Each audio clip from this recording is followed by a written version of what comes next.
Dan Varner, thank you so much for joining us on the Culture Eats Everything podcast today. It's so great to see you, my friend. Thank you. Good to be seen and great to see you as well. You know, we go back a few years. Dan and I actually went to high school together, although he's way older than I am. And just a great guy. You know, we were talking about integrity, and it's one of the words I think of when I think of you, frankly. I know it's been a really pretty miserable year in many ways for you. And yet Goodwill, your organization that you're the CEO for sounds like they're really growing and doing amazing things. And so I'd love to just start there and hear your thoughts on how's this last year been for you. And, what does integrity mean to you? Thanks, Tom. So for folks who don't know, I was diagnosed with a form of throat cancer in October of 2019 and started radiation, chemotherapy, and immunotherapy on Christmas Eve 2019 through the end of February of 2020, and had a really tough reaction to the treatment. The immunotherapy actually continued through May of 2020 and had a really tough reaction to the treatment. Radiation to the head and neck is not easy to begin with. So lots of people, I think, go through lots of difficulty. Mine just happened to be a little worse than average.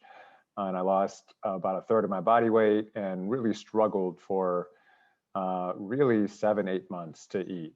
And just last December really kind of had my Christmas miracle and broke through and finally got off of liquid shakes and whatnot entirely. So happily on the road to recovery, but as you said, it was a really, really tough year in a lot of different ways, right? I mean, one of the crazy things about the year was that I had to work from home, given all of that, the second half of the year once I came back, but that really wasn't all that unusual because so many people are working from home. So there were all sorts of silver linings kind of in those storm clouds. That having been said, to your point, my last day of work was January 31st, and I didn't come back until the end of June. So it was really out for 5 months. And of course, during those 5 months, the pandemic broke here in the United States, and the team had to make a huge pivot, as all organizations did at that point in time. And I was out of pocket. I mean, I was completely unavailable during that period of time.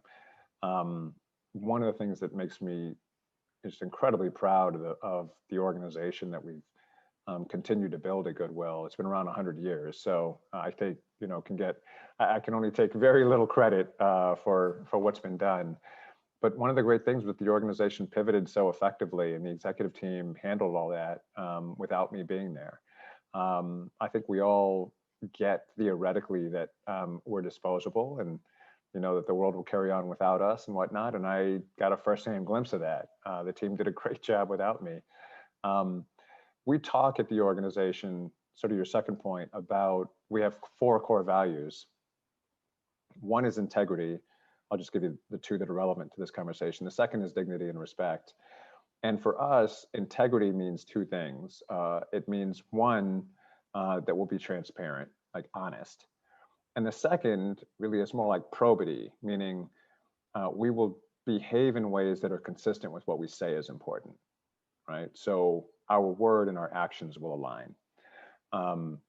Those 2 meanings combined with this value around dignity and respect, that we'll treat all people with dignity and with respect, means that we will always shoot straight.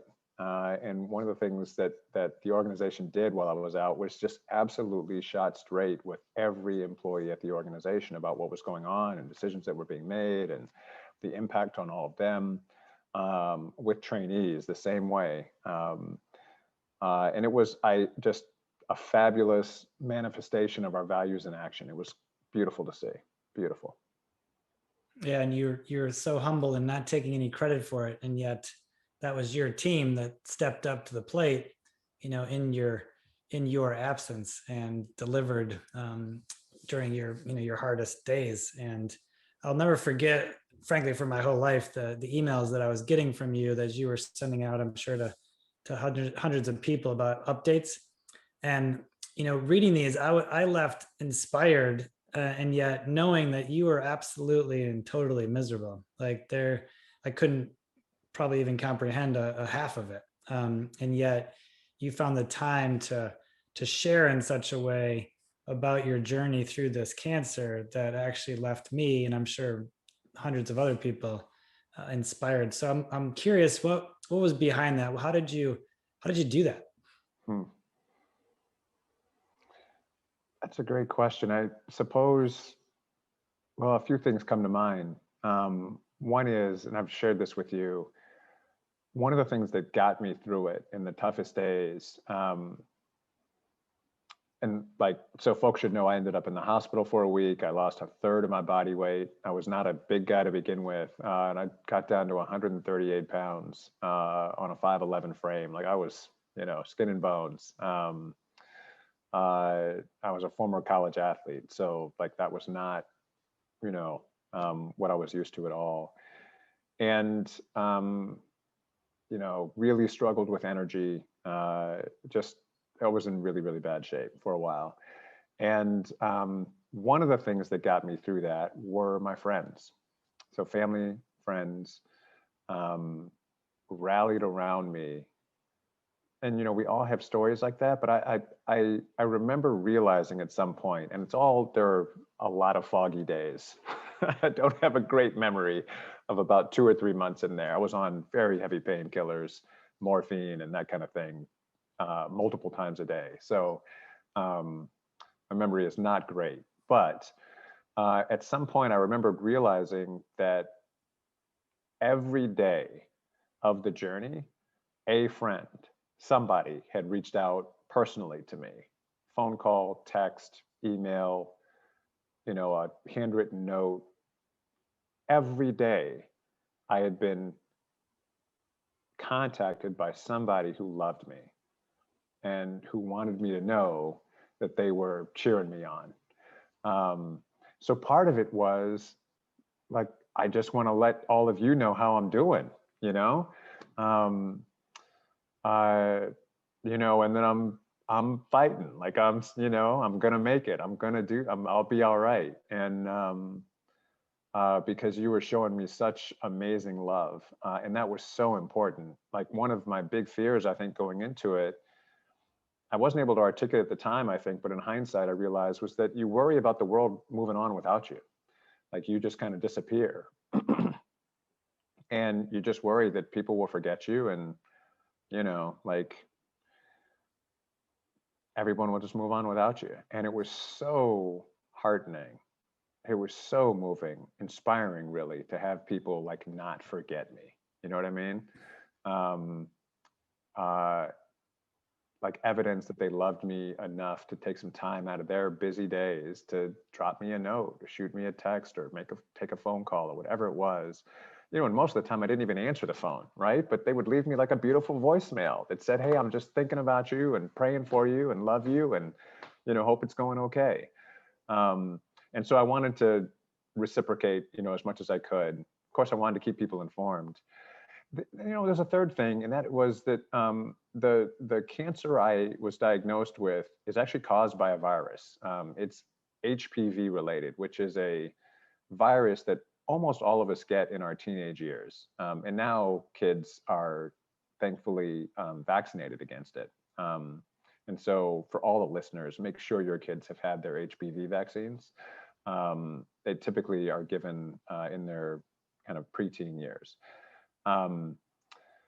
And most of us fight the vaccine off just fine. There are a few of us who later on in life, there's some triggering event, nobody seems to know what it is, and all of a sudden a tumor starts growing. And for men, it tends to be in the neck and head. And this is the fastest growing form of cancer in the country. As it turns out, there's a bit of an epidemic with these HPV-related cancers, striking middle-aged men and women. And so I just wanted to also provide information because I was completely unaware of it. But the minute I started talking about it, people were like, oh my gosh, my neighbor, so on and so forth. I mean, lots of people struggle with this. And I thought sharing, some of my journey might be helpful. Well, you said that you had a fear that the world would forget about you, which is interesting to hear from a CEO. a multi-million-dollar organization with an impressive background, a lawyer.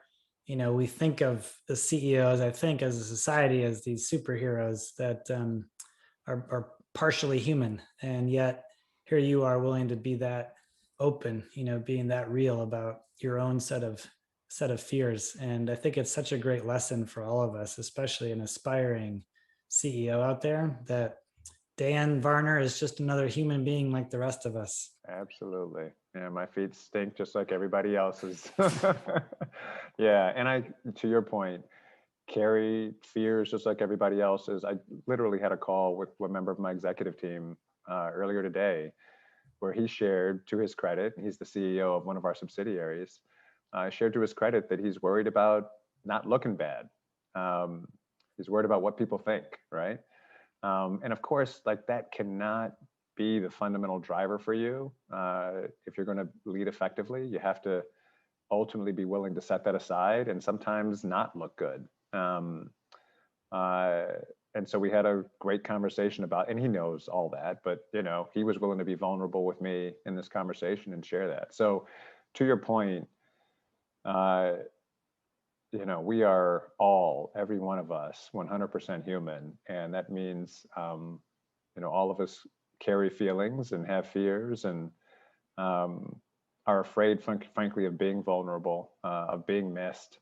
I think we all want love. I think we all want to know that we're making a contribution. And absolutely, I was afraid maybe that I wasn't loved, or loved enough anyway, for folks to like stay with me on the journey. Maybe that I wouldn't make it. Maybe that whatever contributions I had made were all the contributions I was going to make. And they're more than I want to make. So all of those things were fears, were real fears for me, for sure. Yeah. Very human, Tom. Just ask those nearest to you, right? Right. They'll tell you. They will tell you. Yeah. So given that, the typical CEO conversations, the typical podcast would talk about, give us your top 4 secrets to being a CEO. Mm-hmm. We're not going to do that. I want to hear, like, for those people out there that are wrestling with fear that they can't be a CEO, that they don't have what it takes to be a leader, maybe not even a CEO, but maybe a leader of their team or an executive someday. What advice would you give them? Boy, there's lots of advice. Fundamentally, I wish I could say like it all boils down to one sentence, but it's something like, it doesn't all boil down to one sentence. There are probably lots of different kind of domains where the advice would live. But if I had to give one piece of advice, I think it would be something along the lines of kind of a mix of being authentic and going first. So the truth is that as the leader of an organization, I'm going to say this it's going to be kind of a crass way. There are very few ways you can lose your job. You're not going to get fired, right, by your direct reports. They can't fire you. You can fire them, right? Which is an incredible responsibility to carry. They cannot fire you. And so to ask them to be vulnerable first, doesn't make any sense. You have the opportunity as the leader, like I have the opportunity as a leader, to create the culture, right? To go first, which really is creating culture. It's creating an expectation and a set of behaviors that are examples for others to follow. And by being authentic first, being vulnerable first, like if whatever my fears are, sharing those first. If I don't have the answer, saying I don't have the answer, I don't know first. Asking questions first, just out of curiosity, whatever, to go first in your authentic self, like your best self, not your fearful self. Meaning fearful self, meaning like, you want to put an image out there, right? So that people think you're one thing. No. Like be your authentic self and go first. Um, and that goes a long way toward creating a culture that allows other people to lead effectively inside the organization as well. And ultimately, that's what you've got to create, because you can't do everything, from the CEO seat. You've got to have a team around you, as you know, that excel, and they've got to build teams around them that excel, and so on. That's got to cascade throughout the entire organization. I love it. I love it. There's this, vulnerability is sort of all the rage now, right? With Brene Brown, Mm. and it's a good thing. And I like to think about it as, it's not really about the vulnerability. It's I love how you put it. It's being willing to see that fear and do it anyway. To Yeah, face the fear and be first. yeah. Because that fear, at least in my experience, never goes away. What's your experience? No, that's right. There's this great quote. Malcolm Gladwell wrote it somewhere. I don't remember where, but it's something along the lines of, um, courage isn't the absence of fear.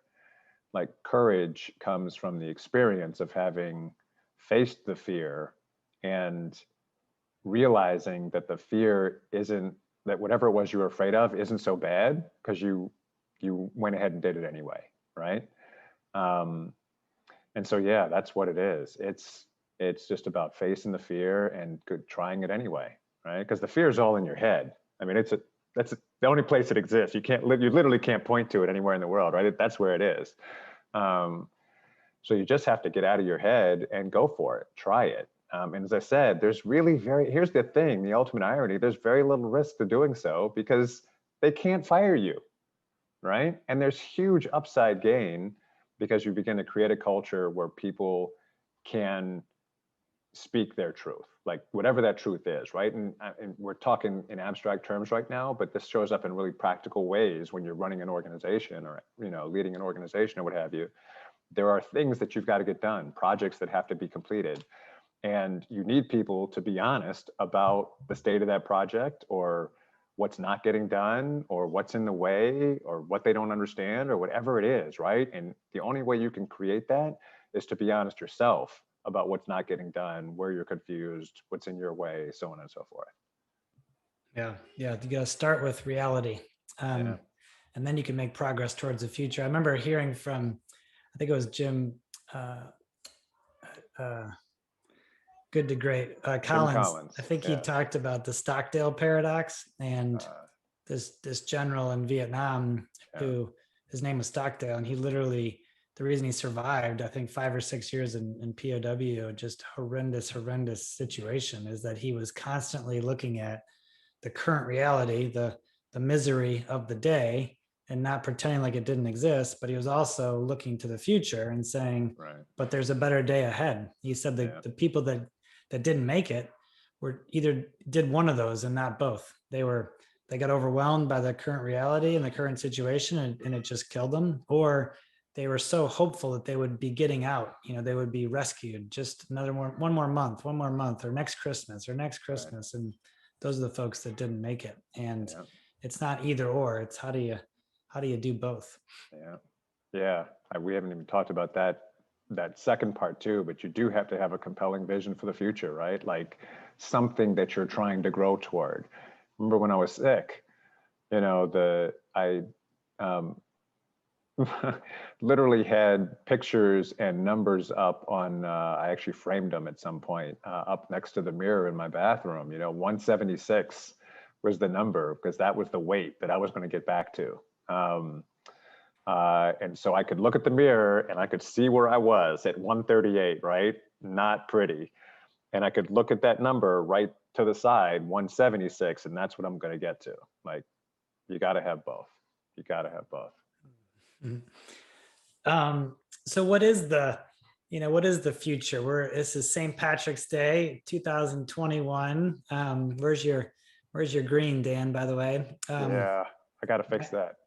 My shirt is green for those folks who can't see us. It doesn't quite look like it, but I promise it's green. And he had on a green sweater right before we That's started right. filming. That's So right. yeah. I'm doing my Irish heritage proud. Um, so what's the future look like? What's the big goal for you as a leader? Hmm. Well, there are a number of things that could, so I'm going to actually take a step back from Goodwill in answering that question. I'll answer it for Goodwill too, but I have for a long time kind of organized my life around a professional goal, which is to make Detroit a great place to be a kid and raise a family. I suspect you've heard me say that before once or twice. And that continues to be like my North Star professionally. I love the work that I do at Goodwill. It's a little less about kids directly and a little bit more about families that kids are growing up in through the work that we do at Goodwill. But that North Star continues to be relevant for me and speak to me, resonates for me. So not that it can't change, but that continues to be what I'm up to. And while we've made great strides in Detroit, like we really are a city that's coming back, there's more to be done to make sure that rising tide does lift all boats. So that continues to be my kind of organizing principle professionally. I am, as I think you know, about to get married. And so that's a huge and wonderful step for me personally.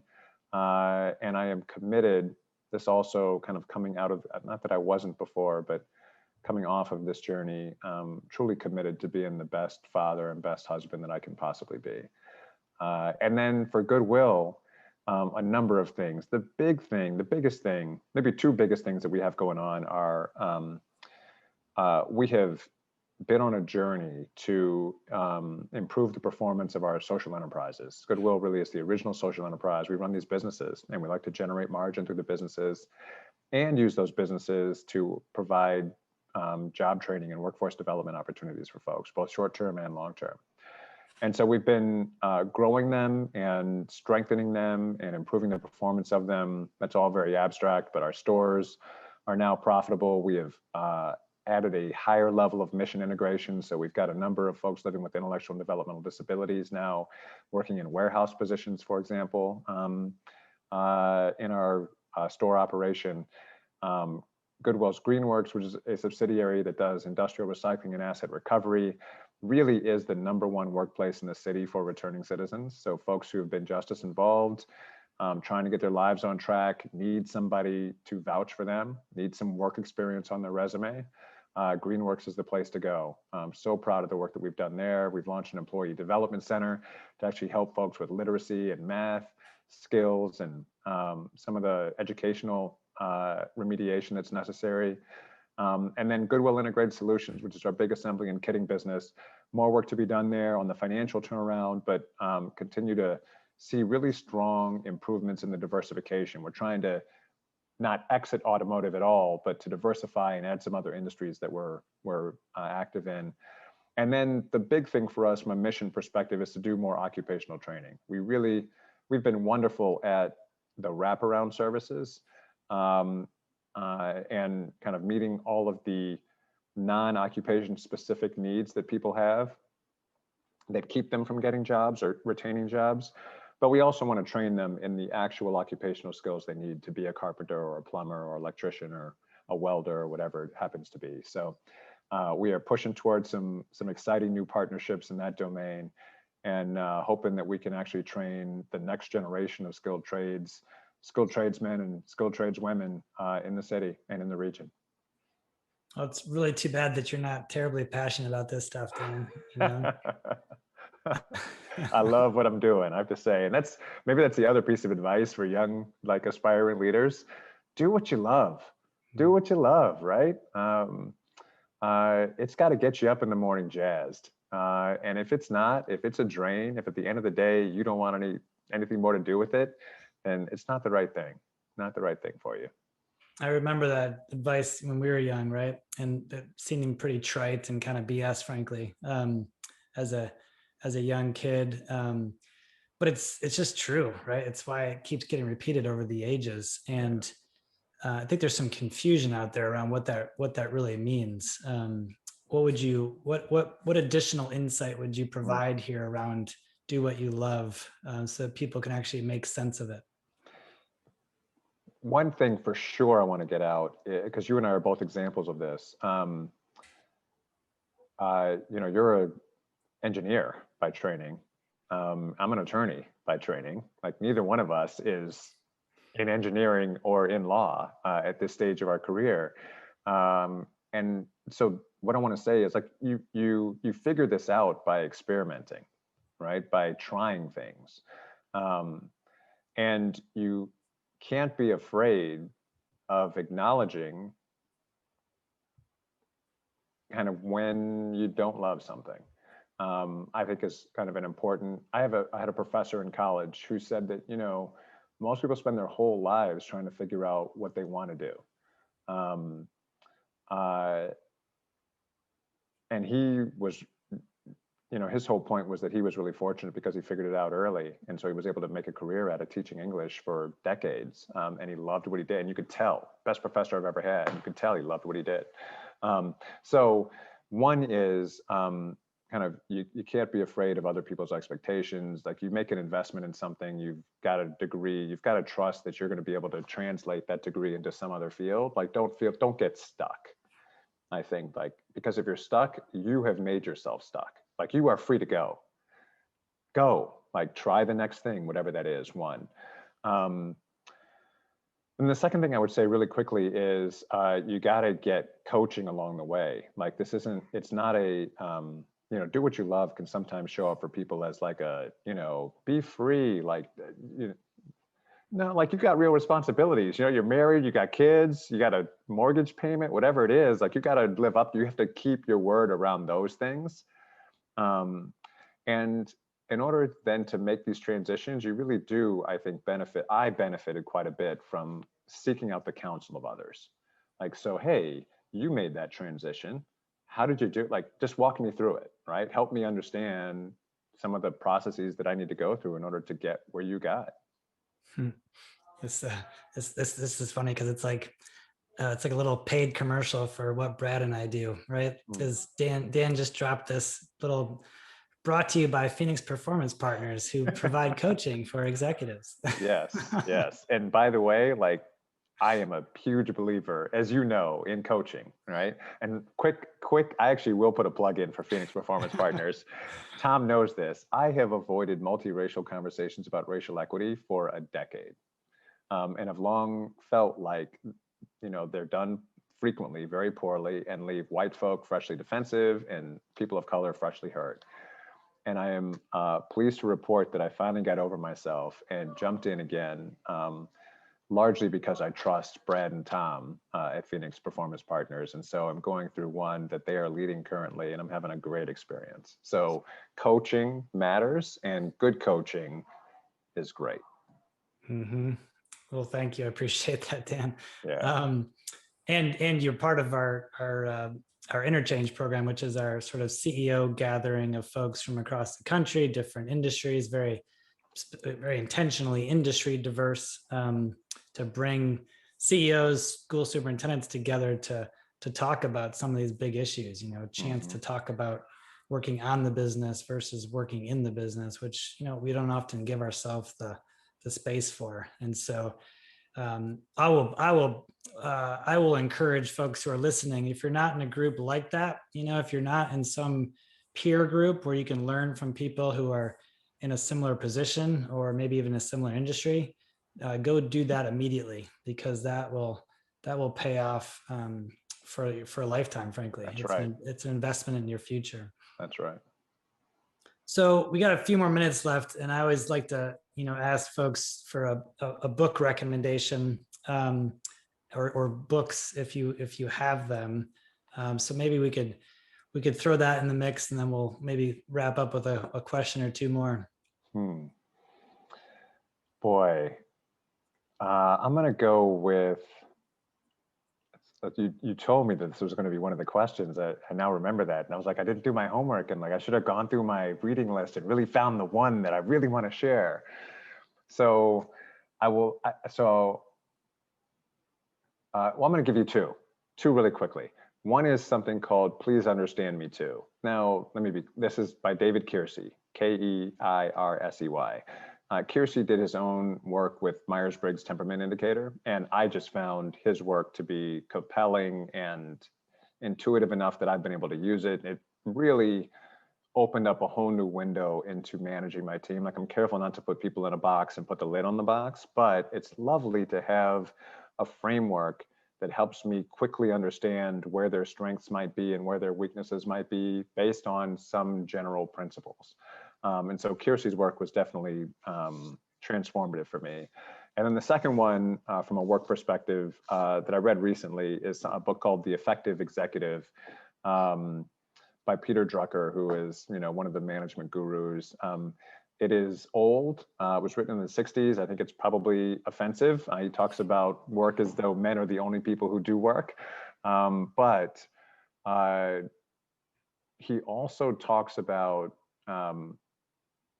how to effectively manage yourself. The book really is about how to manage yourself effectively. And of course, if you can't manage yourself effectively, you have no chance of leading and managing others effectively. And so it's a wonderful read. It's a good book. I love it. Both phenomenal suggestions, and especially, well, not especially, the first one I think is so valuable, because as leaders, I got my MBA at Notre Dame, and it was great, but I didn't really learn a lot about leadership, frankly, as much as I would have liked. I didn't learn how to be a CEO. When I was 34, I had to figure that one out, and it took me a while. I'm still working on it, frankly. But one of the things that's missing, I think, is that, a car mechanic knows how an engine works, right? You wouldn't let him work on your car if he's never worked on an engine. And yet we let leaders all the time become leaders without knowing how humans work, with how the human mind works, with how we're motivated, how we're inspired, how we think and function. And so a tool like that, like Myers-Briggs or DISC, or there's 1,000 of them out there. We have our own inside coaching system, which we think is phenomenal, but there's lots of good stuff out there that helps you to understand, how do I lead this person or this group of people? Because as a leader, we don't get to be stuck. We don't get to have a one size fits all approach. That's not leadership. That's right.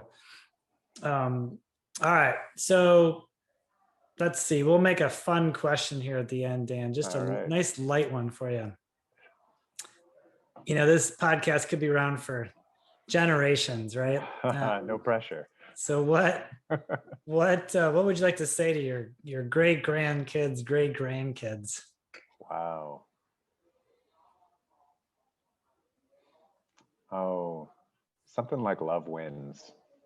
At the end of it all, love wins. Yeah, there's so many like additions that I could make to that, but it's just a wonderful guide for life. Like love wins. So love and be loved. Like allow yourself to be loved and love others. Like just love people, like unabashedly, right? Just love them. And the rest takes care of itself. Yeah, love wins. Make sure to love yourself first. Amen. Yeah, for sure. Well, that's a great final note, my friend. I love you, and thank you for the time. Thank you, Tom. Love you too, man. Thanks. This was great. Loved being here.